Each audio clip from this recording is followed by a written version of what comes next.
ইমন জুবায়েরের গল্প সমান্তরাল। রেহানা ক্লাসে ঢুকতেই খসখস শব্দ হল। ছাত্রীরা সব উঠে দাঁড়িয়েছে। হাতের ইশারায় ছাত্রীদের বসতে বলল। জাহানারা আপার বদলে রেহানা আপাকে দেখে ছাত্রীরা অবাক। রেহানা বলল, জাহানারা আপা আজ স্কুলে আসেননি, অসুস্থ। জাহানারা আপার ক্লাস আমি নেব। তো আমি তো ইংরেজি পড়াই। এনিওয়ে, তোমরা এক কাজ করো, একটা আলাদা শিটে তোমাদের প্রিয় মানুষের নাম লেখো। চিন্তাভাবনা করে লিখবে। 15 মিনিট সময় দিলাম। শিটের নিচে তোমাদের নাম আর রোল নম্বর লিখে দিও, কেমন? নির্জন ক্লাসরুমে আবার খসখস শব্দ ছড়াল। ক্লাস 8-এর এই সেকশনের ছাত্রীদের বেশ সুনাম আছে। এরা যেমন শান্তশিষ্ট, তেমনি অনেকেই আবার ভালো ছাত্রী। রেহানা এই ক্লাসটা নেয় না, তবে কারো কারো মুখ চেনে। সারি সারি কিশোরী মুখ, বাংলাদেশের ভবিষ্যৎ। এসব কিশোরী মন কারা শাসন করছে, কারা এদের আদর্শ? এই প্রশ্নটি রেহানাকে ভাবায়। আজ যখন একটা সুযোগ পাওয়া গেল, ও একটা জরিপ করে দেখতে চায়। এরা অনেক সময় অহেতুক সম্পর্কহীন দূরের কোনো মানুষকে মনের মধ্যে ঠাঁই দেয়, অথচ কাছের মানুষকে অবহেলা করে, যা অনুচিত। 15 মিনিট পর একজন ছাত্রী শিটগুলি জড়ো করে রেহানাকে দিয়ে গেল। রেহানা শিটগুলি উল্টিয়ে দেখতে থাকে। সৈয়দা উম্মে সালমা লিখেছে, আমার প্রিয় মানুষ হজরত মুহাম্মদ। ব্র্যাকেটে লিখেছে, তার ওপর শান্তি বর্ষিত হোক। হৃদিতা গোমেজ লিখেছে, আমার প্রিয় মানুষ যীশু খ্রিস্ট। সেজন্তী বড়ুয়া লিখেছে, আমার প্রিয় মানুষ গৌতম বুদ্ধ। শিউলি রানী দাস লিখেছে, রাম। শ্যামলী সরকার লিখেছে, শ্রীকৃষ্ণ। বেশিরভাগ উত্তরই এরকম, প্রথাগত। ধর্মীয় প্রভাব ছাড়াও কোনো কোনো উত্তরে পরিবার ও মিডিয়ার প্রভাব রয়েছে। যেমন কেউ লিখেছে, আমার প্রিয় মানুষ বঙ্গবন্ধু শেখ মুজিবুর রহমান। কেউ বা শহীদ প্রেসিডেন্ট জিয়াউর রহমান। কেউ বা এরশাদ, শেখ হাসিনা এবং বেগম খালেদা জিয়ার নাম লিখেছে। রেহানা দীর্ঘ নিঃশ্বাস ফেলে। ম্যারাডোনা, টেন্ডুলকার, হুমায়ুন আহমেদ এদের নামও লিখেছে অনেকে। রেহানার হাসি পায়। অনেকে আবার প্রিয় ব্যান্ডশিল্পীর নামও লিখেছে, যেমন প্রমিথিয়াস ব্যান্ডের বিপ্লব। একজন আবার আলোচিত এক নারী মডেলের নাম লিখেছে। ফিল্ম স্টারের নামও লিখেছে একজন, তাও বিদেশি, শাহরুখ খান।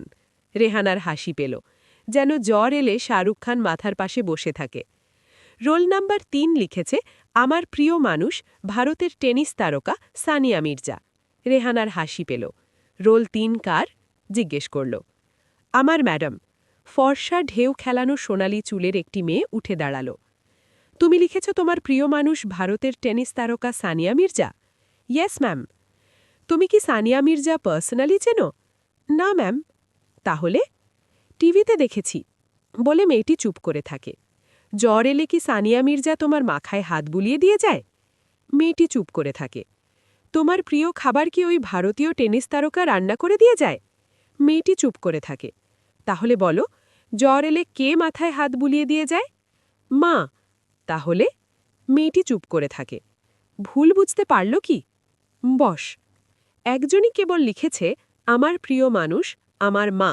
নাম সাদিয়া আক্তার মিতা, রোল 9। উদ্ভট সব উত্তর পড়তে পড়তে হতাশায় ভেঙে পড়ছিল রেহানা। এবার স্বস্তির নিঃশ্বাস ফেলল। জিজ্ঞেস করল, রোল 9 কার? শ্যামলা মতন মিষ্টি চেহারার চশমা পরা একটি মেয়ে উঠে দাঁড়াল। তোমার নাম সাদিয়া আক্তার মিতা? হ্যাঁ। রেহানা মিষ্টি করে হেসে বলল, কি তোমার রোল এত পিছনে কেন? তোমার রোল তো প্রথম 3 জনের মধ্যে থাকার কথা। মিতা মাথা নিচু করে থাকে। কি যেন বলতে চায়, বলতে পারে না। শ্যামলা মুখে বিষণ্ণতার ছোঁয়া। নারী বলেই টের পায় রেহানা কি এক গোপন দুঃখবোধ বয়ে বেড়াচ্ছে মেয়েটি। এর পরিবার কি আনহ্যাপি, নাকি অন্য কোনো সমস্যায় ভুগছে মেয়েটি? মৃদু হেসে বলল, আশা করি পরের বার তোমার রোল প্রথম 3 জনের মধ্যে থাকবে। চেষ্টা করব আপা। আচ্ছা বস। টিফিন টাইমের আগে আরও 2টি ক্লাস ছিল। বারবার মিতার মুখটি উকি দিচ্ছিল। এই বয়সেই মাকে সবকিছুর ওপরে স্থান দিয়েছে, মিডিয়া কিংবা রাজনীতি ওকে প্রভাবিত করতে পারেনি। টিফিন টাইমে টিচার্স রুমের বাইরে মিতাকে দেখে ইশারায় ডাকল। পায়ে পায়ে মিতা এলো, ভঙ্গিটা কেমন জড়সড় আর বিনয়ী। রেহানা হেসে জিজ্ঞেস করল, সিঙ্গারা খাবে? এসো। না আপা। শ্যামলা মুখটিতে রক্তিম আভা ছড়াল। কোথায় থাকো তোমরা? মারিবাগে। কয় ভাই বোন? আমরা 1 ভাই 1 বোন। তুমি বড় না ছোট? আমি বড়। ছোট ভাই কোন ক্লাসে পড়ে? ক্লাস 2। বাবা কি করেন? আগে বিজনেস করতেন। আর এখন? আব্বা আমেরিকার ভিসার জন্য চেষ্টা করছিলেন। আমাদের ভিসা হয়ে গেছে। ও, আর মা? আমার মা হাউসওয়াইফ। ও, তাহলে সিঙ্গারা খাবে না? না আপা। ঠিক আছে, তুমি এখনই এসো। ঘুরে যাচ্ছিল মিতা, রেহানা বলল। আর শোনো, কোনো রকম সমস্যা হলে আমাকে বললো, কেমন? মাথা নেড়ে চলে যায় মিতা। ফাইনাল পিরিয়ডের আগে ফোন আসে। রাশিদুল বলল, হ্যালো রেহানা, শোনো, ভালো খবর আছে। যে লোকটিকে ভিসার দায়িত্ব দিয়েছিলাম সে ফোন করেছিল। বলল 2-1 দিনের মধ্যেই ভিসা কনফার্ম হয়ে যাবে বলল। এ নিয়ে তুমি ভেবো না, দেখা হলে ডিটেলস বলবো। বলে ফোন কেটে দিল রাশিদুল। রেহানার পায়ের নখের ডগা থেকে মাথার চুলের গোড়া অবধি তীর তীরে সুখ ছড়িয়ে যায়। আহ, এবার তাহলে স্বপ্নের দার্জিলিং যাওয়ার পথে আর কোনো বাধা নেই। কতদিনের স্বপ্ন পূরণ হবে। রিঙ্কির সর্দি জ্বর না হলেই হয়। কয়েকটা ক্লাস জাহানারা আপা নেবে নেই বলে অনেক কষ্টে সপ্তাহ 2 ছুটি ম্যানেজ করেছে রেহানা। রাশেদুলও অনেক দিনের ধরেই দার্জিলিং যাওয়ার স্বপ্ন দেখছে। আসলে রাশেদুল এক ধরনের অপরাধ বোধে ভুগছে। তার কারণ আছে। বিয়ের পরপরই রাশেদুলের মা মারা যাওয়ার পর সেভাবে মধুচন্দ্রিমা যাপন করা হয়নি। তারপর সাংসারিক ব্যস্ততার কারণে অন্য কোথাও আর যাওয়া হয়ে ওঠেনি। রাশেদুলের ফকিরাপুলে প্রেস আছে, ছুটি ছাটার বালাই নেই। তাছাড়া ম্যানেজারটিও অতি বিশ্বস্ত। দার্জিলিং যাওয়ার স্বপ্নে বিভোর রেহানা ওর নখের ডগা থেকে মাথার চুলের গোড়া অবধি তীর তীরে সুখ অনুভব করে। ৩ অক্টোবরের রোদ ঝলমলে পাহাড়ি রাজ্যটি দেখে রেহানা মুগ্ধ। কটা দিন যে কিভাবে কেটে গেল। প্রচুর ছবি তুলল, প্রচুর শপিং করল। ছবির মতন শহর আর ঘরদোর দেখে রিঙ্কিও খুব খুশি। এবার 5 বছরে পা দিল রিঙ্কি। দার্জিলিং যে স্বপ্নের দেশ সেটা এই বয়সে ঠিকই বুঝেছে। ওর বেশি ভালো লেগেছে ট্রয় ট্রেনে চড়তে। মজা করে রেহানা মেয়েকে জিজ্ঞেস করে, মামনি, তোমার প্রিয় মানুষ কে? বাবা, রিঙ্কি বানে। রেহানার মুখ কালো হয়ে ওঠে, আর রাশেদুল হা হা হাসিতে ভেঙে পড়ে। সবচেয়ে মজার যেটা হলো, সমতল ভূমি থেকে ৭,৪০৭ ফিট ওপরে ভোর ভোর সময় কুয়াশা ছড়ানো ঘুম স্টেশনে পুরনো এক বন্ধুর সঙ্গে দেখা হয়ে গেল রাশেদুলের। দুজন দুজনকে অনেকক্ষণ জড়িয়ে ধরে রাখল। জাহিদ ভাইয়ের সঙ্গে খিলগাঁও গভর্নমেন্ট হাই স্কুলে পড়ত রাশেদুল। স্কুল ছাড়ার পর আর দেখা সাক্ষাৎ হয়নি। রাশেদুল পরিচয় করিয়ে দিল। জাহিদ ভাই অস্ট্রেলিয়ায় প্রবাসী, ওখানেই ছোটখাটো ব্যবসা করে। জাহিদ ভাইয়ের বউ ব্রিটিশ, নাম আমান্ডা। ফর্সা টল সোনালি চুলের সুন্দরী মেয়েটি লিভারপুলের গ্রিন ব্যাংকে বড় হয়েছে। ওদের একটি ছেলে সিয়াম, রিঙ্কিরই সমবয়সী। একে অন্যের ভাষা না বুঝলেও দুজনে বেশ মিল খেতে দেখা গেল। দুটো পরিবার মিলেমিশে গেল। জাহিদ ভাইয়েরা এবার বাংলাদেশ থেকেই এসেছে। দিল্লি হয়ে অস্ট্রেলিয়া ফিরে যাবে। পরের বছর বাংলাদেশ গেলে অবশ্যই শহীদবাগের রেহানাদের বাড়ি যাবে। নারী বলেই হয়তো রেহানা আর আমান্ডা কৌতূহলী। দুজনের সঙ্গে সম্পর্ক ঘনিষ্ঠ হয়ে উঠল। রাশিদুল আর জাহিদ ভাই রাজনৈতিক আলাপে মশগুল হলে পড়লে রেহানা আর আমান্ডা কথায় কথায় একে অন্যের কাছাকাছি চলে আসে। প্রত্যেক মানুষের মধ্যে লুকিয়ে থাকে আশ্চর্য এক লুকোনো উপাখ্যান। ঘনিষ্ঠতায় সে উপাখ্যানটি উদ্ঘাটিত হয়ে যায়। আমান্ডা বলল, আমার বাবা যখন এক সড়ক দুর্ঘটনায় মারা যায় তখন আমার বয়স 2। তারপর আমার মা আবার বিয়ে করে, তখন আমার বয়স 8। তবে আমার সৎবাবা আমাকে খুব ভালোবাসত। ভালোবাসত বলছ যে? তিনি কি বেঁচে নেই? বলছি। আমি যখন স্কুলে পড়ি তখন জেফ বলে একটা ছেলে আমাকে বড় জ্বালাত। মানে ইভ টিজিং। হ্যাঁ, জেফরা লিভারপুলের গ্রিন ব্যাংকেই থাকত। আমাদের বাড়ির একটা ব্লক পড়ে। আমি ওই বয়সী প্রেমের তাড়না বোধ করলেও জেফকে পাত্তা দিতাম না। কেন? কেননা বাবার মৃত্যুর পর আমি মায়ের কষ্ট দেখেছি। মা বলতেন, পড়াশোনাই একজনকে এই নিষ্ঠুর সমাজে বাঁচাতে পারে। তুমি অন্য মেয়েদের মতো ভেসে যেও না, মন দিয়ে পড়ো। আমি মন দিয়েই পড়তাম। কিন্তু স্কুল যাওয়া আসার পথে জেফ আমাকে বড় জ্বালাত। আমি মাকে বললাম, কথাটা আমার বাবার কানে গেল। বাবা মানে আমার সৎ বাবা। হ্যাঁ হ্যাঁ, বুঝেছি, তুমি বলো। কথাটা আমার বাবার কানে যাওয়ার পর বাবা জেফকে খুব করে বকে দিয়েছিল। জেফ শোনেনি, ও ইভ টিজিং অব্যাহত রাখে। তারপর রেহানা নিঃশ্বাস ঘন হয়ে ওঠে। ইদানিং বাংলাদেশে ইভ টিজিং বেড়ে গেছে। ইংল্যান্ডেও যে এই ব্যাপারটা ঘটে জানা ছিল না। আসলে ইভ টিজিং সভ্যতায় নতুন কোনো ঘটনা না। আমান্ডে বলল, এরপর ঘটল সবচেয়ে ভয়ঙ্কর ঘটনা। ক্রিসমাসের সময় এক পার্টিতে সবার সামনেই জেফ আমাকে জোর করে কিস করে। আমি ওকে চড় মারি। অপমানিত বোধ করে জেফও আমাকে চড় মারে। পার্টিতে বাবা উপস্থিত ছিল। বাবা রেগে মেগে জেফের মুখে খুশি মারে।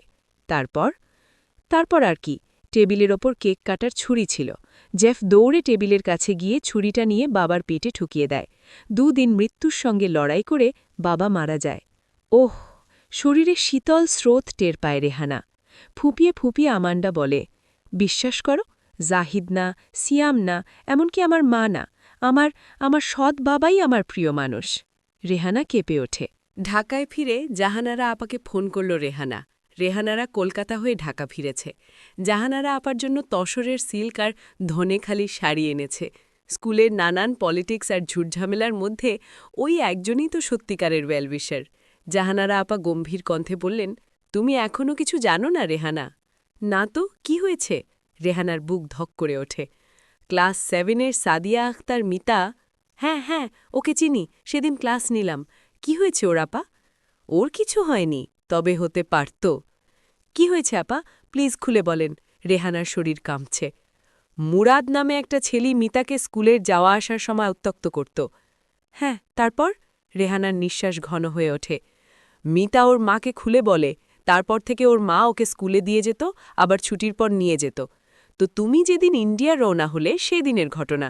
স্কুলে আসার সময় বখাটে ছেলেটা মিতাদের পিছু নেয়, বাজে কিছু একটা কমেন্ট করে মিতাকে। মিতার মা সহ্য করতে না পারে বখাটের গালে চড় মারে। কাছেই একজন পেয়ারাওয়ালা পেয়ারা বিক্রি করছিল। ক্রোধে জ্ঞান শূন্য হয় বখাটেটা পেয়ারাওয়ালার কাছ থেকে চাকু নিয়ে মিতার মায়ের পেটে চাকু ঢুকিয়ে দেয়। সেদিনই হাসপাতালে মারা যান মহিলা। ও না! রেহানার শরীর অবশ হয়ে আসে। জান রেহানা, মহিলা মিতার নিজের মা না, সৎ মা। সৎ মা? কি বলছেন আপনি? হ্যাঁ, সৎ মা। মিতার জন্মের 2 বছর পর মা মারা যায়, ওর বাবা আবার দিয়ে করে।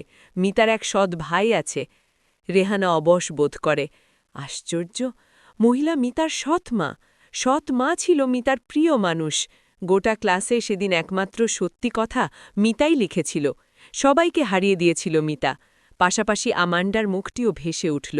দীর্ঘশ্বাস ফেলল রেহানা। ভীষণ কান্না পাচ্ছে ওর। শাড়ির আঁচলে চোখ মুছে বলল, শুনেছি মিতারা মালিবাগে থাকে। চলেন না আপা, মিতাদের বাড়ি যাই, ওদের পরিবারকে সান্ত্বনা দিয়ে আসি। জাহানারা আপা বলল, মিতারা গতকালই আমেরিকা চলে গেছে, অনেকদিন ধরেই যাওয়ার কথা ছিল নাকি। ইস, মেয়েটার সঙ্গে আমার আর দেখা হবে না। ও আমার খুব প্রিয় মানুষ। ওর জন্য দার্জিলিং থেকে একটা গিফট এনেছিলাম, ব্রোঞ্জের একটি দেবী মূর্তি। গিফটার দেওয়া হলো না। সন্ধ্যার আগেই জাহানারা আপা এসে শাড়ি নিয়ে চলে গেলেন। মিতার মুখটি ভুলে যেতে সংসারের কাজে ব্যস্ত হয়ে পড়ে রেহানা। কাল থেকে আবার স্কুল। ক্লাসরুমের কি টিচার্স রুমের বাইরে কিংবা স্কুল প্রাঙ্গণে মিতাকে কখনো দেখবে না রেহানা। তবে মাঝে মাঝে মিতার কথা খুব মনে পড়বে, খুব মনে পড়বে। তখন সমান্তরাল আরেকটি ঘটনার কথাও মনে পড়ে যাবে রেহানার।